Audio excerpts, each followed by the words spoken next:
आप सबको नमस्कार।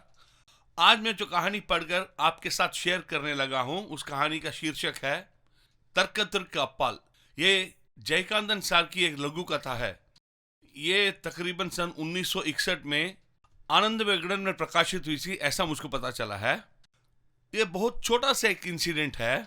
उसका विश्लेषण करते हुए कई विषयों को एक बहुत ही खूबसूरत तरीके से बताया गया है और उसका फैसला हम पर छोड़ देते हैं। और यह लघु कथा का सबसे इंटरेस्टिंग पॉइंट है। चलिए पहले लघु कथा देखते हैं। तर्क तर्क अप्पल।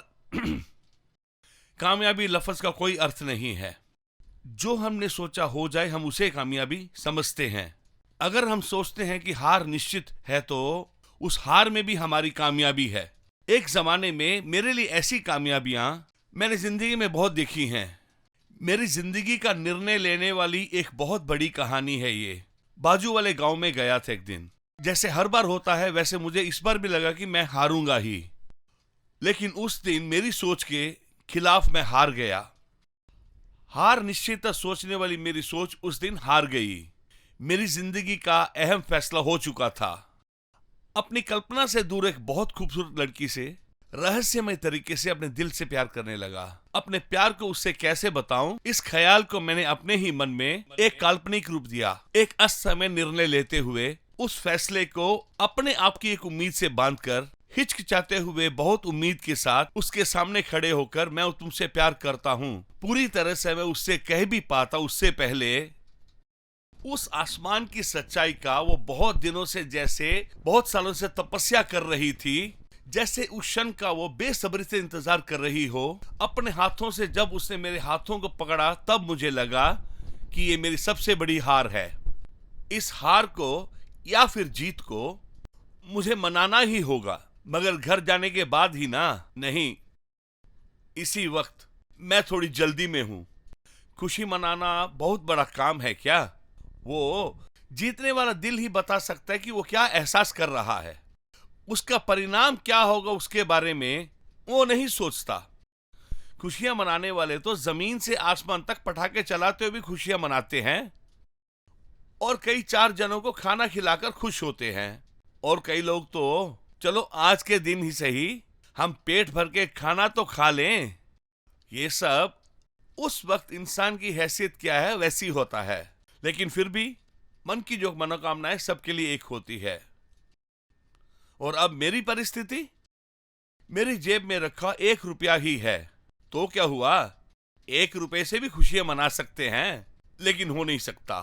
गांव जाने के लिए 12 आने चाहिए हैं, तो क्या हुआ? 4 आने से भी मना सकते हैं। चलो मनाते हैं। शंकर के होटल में ताजा दूध, ताजा डिकॉक्शन, चीनी कम, स्ट्रॉन्ग सी 1 कप कॉफी, 2 आने की तो है। कॉफी पीते ही शरीर में एक अजीब ताकत आ गई और मन भी पूरी तरह से खुश हो गया। घर वापस जाने के लिए 12 आने जो निकाल के रखे थे, हाथ में बाकी रखे 2 आना का क्या करूं मैं? आखिरी पैसा भी राजे की तरह ही खर्च करूंगा, ऐसे मुझ में ख्याल आने लगे। हे धर्मात्मा, दोनों आंखें से अंधा हूं, ऐसी एक आवाज मेरे कानों में गिरी। स्टेशन में अंदर जाते हुए किनारे पे वो अंधा भिखारी बैठा हुआ था। बुढ़ा था। उसके सामने एक एल्युमिनियम के प्लेट में सिर्फ आने पैसे पड़े हुए थे। उसके बीच में मेरे डाले हुए 2 आना पूरी तरह से जगमगा रहे थे, खूबसूरत दिख रहे थे। अंधे ने उसे उठाकर अपनी उंगलियों से एहसास किया मैं वहां खड़ा हूं, ऐसा सोचकर उसने हाथ उठाकर मेरा नमस्कार किया। हे प्रभु, तुम्हारे रास्ते में तुम्हारा बहुत पुण्य होगा। उसके बाद वास्तव में ही उस 4 आने में मैंने एक बहुत अच्छा दिन मनाने की खुशी मेरे मन में थी। बुकिंग काउंटर के पास जाकर मैंने अपने गांव का नाम लेते हुए पैसे उसको दिए। थोड़ी देर में ही टिकट की उम्मीद करते मेरे हाथों में फिर से वापस पैसे ही मिले। 1 आना और दीजिए सर। 12 आना ही तो है। वो कल तक था, आज से 1 आना ज्यादा। मेरा हाथ चिल्लर के साथ वापस आ गया। मुझे ऐसा लगा मैं एक बहुत बड़े पाताल में जाके गिर गया हूं।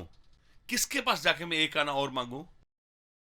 वहां एक बड़ा आदमी अखबार पढ़ रहा है ना, उसके पास। ऐसा सोचते ही 1 आना ही तो है, पूछने में क्या हर्ज है, ऐसा सोच रहा था। मांगूंगा तो क्या होगा, सामने दिख रहा था। वहां कोई और एक आदमी उनके पास गया, उसने उनसे क्या मांगा, मगर उनका जवाब पूरी दुनिया ने सुना। मुझको भी एहसास हुआ, 2 आने का धर्म करके 5 मिनट भी नहीं हुए, 1 आना के लिए मुझे इतना सोचना पड़ रहा, और ऐसी हालत हो गई, मेरी मन की ऐसी हालत हो गई कि जिंदगी की सच्चाई दिखने लगी मुझे।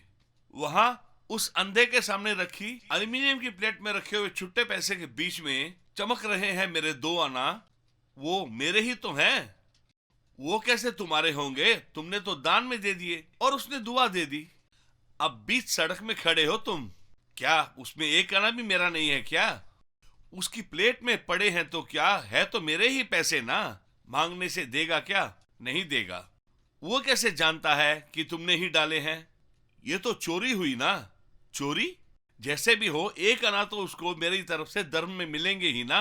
वो 1 आने का पुण्य मेरे लिए काफी है, अपना पैसा मैं ले लेता हूं। सोचते हुए, अपनी आर्थिक स्थिति को समझते हुए मैंने अगर फैसला ले भी लिया, चोरों की तरह मेरे हाथ कांप रहे थे। 1 आना डाला था और 2 आना लेके आ रहा हूं। घोर पापी। मुड़ के देखा, अंधा अंधी आंखों से मुझे घूर रहा था। जिस मुंह से दुआ दे रहा था उससे बदुआ। उससे पूछा, स्वामी क्या यही धर्म है? किसी धर्मात्मा ने 2 आने डाले थे, उसको उठाकर 1 आना डाल रहे हो। अंधे को धोखा मत दो, नरक ही स्वीकार होगा। हाथों में जैसे मैंने अंगार ले लिया हो, मैंने वो 2 आना उसकी प्लेट में ही वापस डाल दिए। अब मेरे हिसाब में मैंने 3 आने का धर्म किया है। गलती से ले लिया ऐसे सोचते हुए ही मेरी आवाज में डर का एहसास हो रहा था। एक लड़की ने 1 आना डालकर आधा आना वापस लिया। अंधे ने फटाफट 2 आना को हाथ लगाकर देखा। ऐसा देखते समय ही उसको पता चला कि नहीं है, और मैं वहां फंस गया। यही मेरी समझ में आया। वो उसकी उम्मीद से ज्यादा मिला एक दान था। वो उसे छोड़ेगा क्या? मैंने ये सोचा, ये क्या उसका पैसा है? हाँ, मैंने ही तो दिया था। पैसा उधार में दे सकते हो, धर्म उधार में दे सकते हो क्या? धर्म को दिल से दोगे तभी दिया जाता है। बहुत देर वहीं खड़ा रहा। मुझे जिस ट्रेन से जाना था वो छूट गई। अगली गाड़ी के लिए मेरे पास वक्त था। धर्म का प्रतिफल अगले स्टेशन तक पैदल चलकर मेरे पैरों के दर्द के साथ मुझे मिला। कई साल पहले तमिलनाडु में हुए एक रेल एक्सीडेंट के बारे में तुमने सुना होगा। उस दिन वो मैं जाने वाली ट्रेन जो छूट गई थी वही थी। इस दुर्घटना से मैं कैसे बचा? क्या धर्म ने मेरी रक्षा की? मैं नहीं जानता। ये सब हमारी सोच के बाहर की बात है। इस लघु कथा के बारे में 1-2 विषय मैं आपके साथ शेयर करना चाहता हूं। ऐसी कोई बड़ी सेलिब्रेशन या खुशी के लिए ज्यादा पैसों की जरूरत नहीं, थोड़े पैसों से भी हो सकता है। इसे अच्छी तरह से दर्शाया उन्होंने।